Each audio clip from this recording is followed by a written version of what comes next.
ବୋଉ କଣ କରୁଛ କି? ପାନ ଭାଙ୍ଗୁଛି। ତମେ ପାନ ଖାଉଛ? ଗୋଟେ ଅଭ୍ୟାସ ହେଇଯାଇଛି ତ ହଁ। ଭଲ ଲାଗୁନି ପାଟିଟା ନ ଖାଇଲେ ଟିକେ ନ ଖାଇଲେ ହବନି। ହୁଁ। ଆଉ ବାପା ଖଣ୍ଡେ ଖାଇବେ ମୁଁ ଖଣ୍ଡେ ଖାଇବି। କଣ ସବୁ ଡବା ଧରିକି ବସିଛ?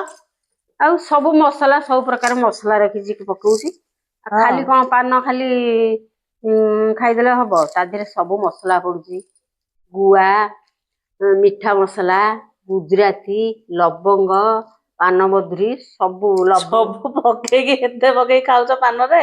ହୁଁ ଆଉ ପକେଇକି ସବୁ ଖାଉଛି ନା ଆଉ କଣ ଆଡୁ ସାଡୁ ଖାଉଛି। ଆଗେ ସିନା ବଟୁଆ ଥିଲା ହୁଁ। ଏବେ ଦେଖୁନୁ ଟିଫିନ ଟାଏ କରିଦେଇଛି ସେଇଥିରେ ରଖିଦିଏ କେତେବେଳେ କେମିତି ଖଣ୍ଡେ ଖାଇଦିଏ। ନିଦ ଯଦି ଆସିଥିବ ପାନ ଗୋଟେ ଖାଇଦେଲେ ଆଉ ନିଦ ହବନି। କଣ ସବୁ ପକାଉଛ ଆ ଦେହରେ? ପାନ ଫାଷ୍ଟ ଚୂନ ମାରିଦେଇ ହୁଁ ଗୁଆ ପକେଇଲି ହୁଁ ତାପରେ ମିଠା ମସଲା ପକେଇଲି ହୁଁ ତାପରେ ଗୁଜୁରାତି ପକେଇଲି ହୁଁ ତାପରେ ପାନମଧୁରୀ ପକେଇଲି ହୁଁ। ତାପରେ ଲବଙ୍ଗ ପକେଇବି।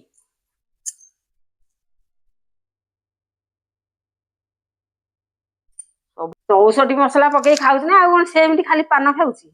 ହଁ ହଁ ରଜପାନ ଆଉ ହଁ ନା ହଁ ଏଇ ରଜରେ ସବୁ ରଜକୁ ଖାଇ ଖାଇ ଟିକେ ଟିକେ ଅଭ୍ୟାସ ହେଇଗଲା ପରା ଖଣ୍ଡେ ଖଣ୍ଡେ ବୋଉ ଦିଏଇ ଖାଉ ଖାଉ ଅଭ୍ୟାସ ହେଇଗଲା।